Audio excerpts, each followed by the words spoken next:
This afternoon, we're prepared to update you on the ongoing investigation to the recent discovery of 5 deceased persons in Rice, Texas. Late yesterday afternoon, we received word from the medical examiner's office that the preliminary autopsy revealed all 3 children, along with Mr. Israel Alvarez, died as a result of homicidal violence, being gunshot wounds. Guadalupe Rangel Ovalle died from a self-inflicted gunshot wound. In reviewing this case with the medical examiner's office, we have determined that this incident most probably occurred late Thursday afternoon or early Friday morning. At this time, we have not determined a motive for this tragic crime, and we'll continue our investigation into this case. Detectives will continue to investigate this case as a murder-suicide, and we do not believe there are any other suspects in this case. I'll take questions. Sheriff, where were the gunshot wounds on the 5 bodies? The gunshot wounds were to the upper torso on the homicide victims, and on the person that suicide was a single gunshot wound to the head.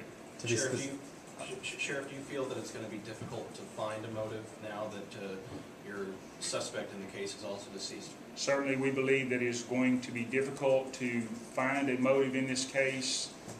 We're going to be conducting interviews with neighbors, friends of the victims to try to determine if there's any motive that we can uncover in this case.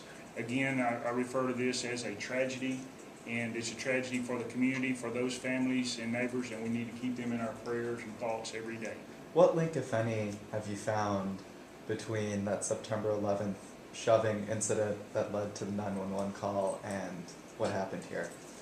We cannot determine much from that incident other than that was an isolated incident involving family violence. And we did effect an arrest on Mr. Alvarez in regards to the allegation of family violence that day. We can only assume that there were problems in the household that led to that case of family violence, and there may have been other incidents that were taking place. But as we say, this is an ongoing investigation. We're going to continue to conduct interviews, and we're going to try to see if we can isolate a motive for this incident. Sheriff, why is it important to find a motive in a case like this? Anytime that you have an incident like this, you want to make sure that you didn't miss something. When you have the death of 5 individuals in a tragic occurrence like that, it's important to determine if there were any signals or anything that were sent out, or anybody in the community had any knowledge that there could be an incident like this that was about to take place. So that's why it's important to us to determine what actually happened in this case, to find out, how this could ever occur, and try to prevent it from occurring again in this community. Sheriff, how surprised were you that she did the shooting? I would say that from the time we began the investigation up to this current moment, we saw some evidence there that was suspicious in origin that led us to believe that in fact that she may have been the shooter in this case. But we worked these cases from the beginning to the end, and we needed to get some more clear-cut evidence in place and be examined before we made that determination. But from the crime scene itself and the evidence that was at that scene, the investigators immediately determined that that was a possibility that she may have been the shooter. But again, we do not make any releases, and we don't make those determinations until the evidence that we have located supports what we believe as investigators to be the case. Sheriff, in your law enforcement experience, have you ever run across a case where the mother was the shooter in a situation like this? I have been in law enforcement for approximately 25 years, and I cannot recall during my career an incident where a mother was a shooter of their own children. Sheriff, given the time that the bodies were found, were the children in bed? Where were the children found, and where was the man found? We're still not going to release at this point in time where those bodies were located inside that residence, as we are continuing this investigation.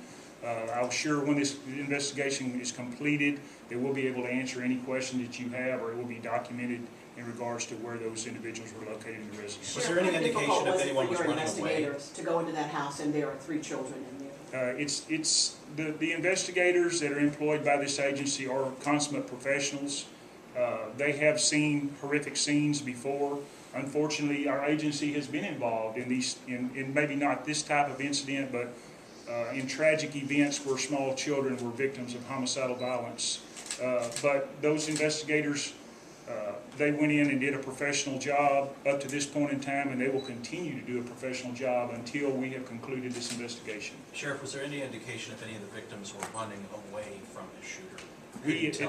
At this point in time, I would say that we don't have any clear-cut evidence that would make us believe that anybody was trying to flee that location whenever they were shot. Was there a silencer found?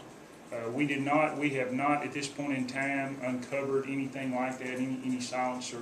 We have recovered a weapon that we suspect may have been used in this violent episode. It is a .22 caliber semi-automatic long rifle.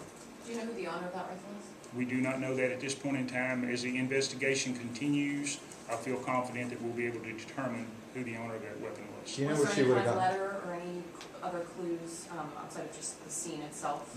We're investigating the scene itself, and at this point in time, we don't have anything like a note, a letter, or anything that would lead us to any type of motive. Did she offer any signs to her family or to friends? And to that extent, have you been able to talk to anybody that suggested that either from the time of that arrest or any time before that she was acting differently in any way? Again, our investigators are continuing to work this investigation. They're reaching out to people in the community that may have known these victims and trying to determine any motive or anything that would give us some answers in regards to this case. And at this point in time, I do not believe we have determined anything, that there were any signs or anything that would have made us believe that this event was about to occur. Sheriff, did the wife have any significant criminal background or criminal history? I do not believe that she had any criminal history whatsoever.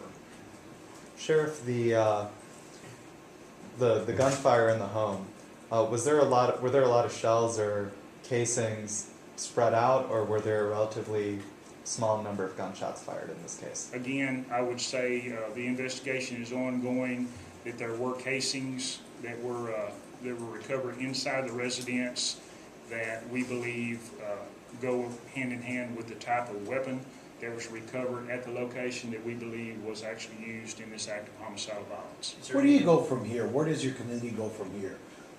You know, domestic violence. What would you tell someone out there that might be watching this?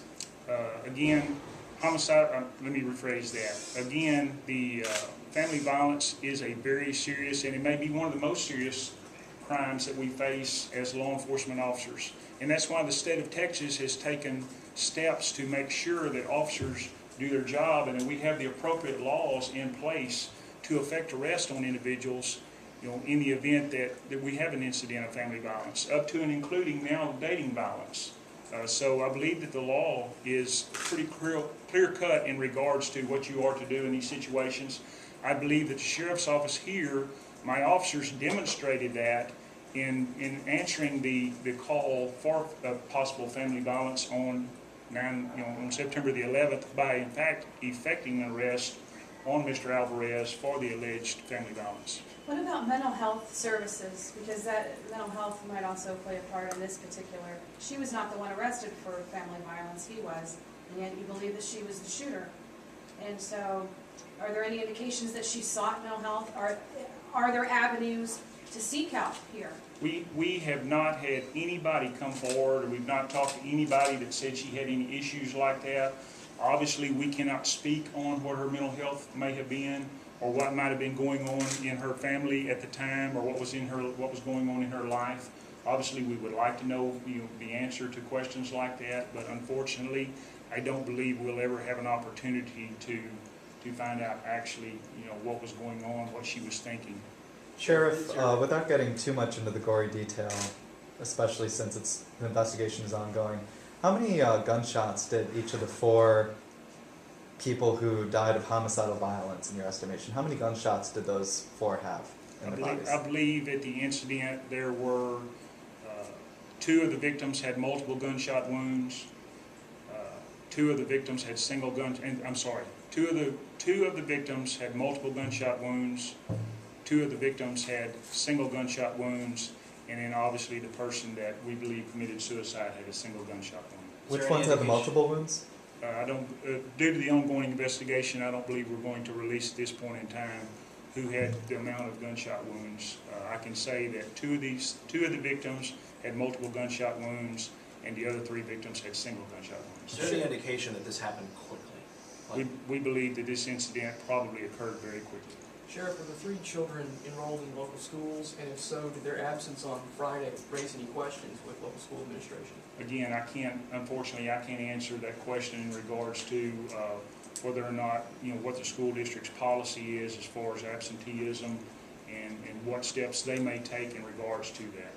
Sheriff, prior to September 11th, had you or your office had any contact with this family, and how long have they been a residents in that location? I do not have the answer to how long they had been a resident there at that particular location. I know that the sheriff's office, including September 11th, have answered 4 calls to that residence since 2010. and again, you said 22 caliber rifle was the weapon? 22 caliber semi-automatic long rifles. Did the medical examiner determine order as to who was first and who was last? They did not. They did not. If there are no other questions, I appreciate you coming, and if we get any more information, we will certainly make contact with you where we can release that information as this investigation continues or concludes. Thank you. Sheriff, Thank you so much. just to make one thing absolutely clear, that she was the lone gunman. She was the one who's believed to have killed the other 4 people. Again, I say that the sheriff's office is not seeking any other suspects in this case. There's no reason for us to seek anybody else in regards to this case. We believe that it was contained inside that residence. No, what I mean though is that it wasn't the other male adult or anybody else. That she was the lone gunman of the 5 or of anybody in this incident. Again, in dealing with the medical examiner's office, the preliminary autopsy results are that the 3 children and Mr. Alvarez died of homicidal violence, and the female at the location, Mrs. Rogio Ovali, died as a result of suicide.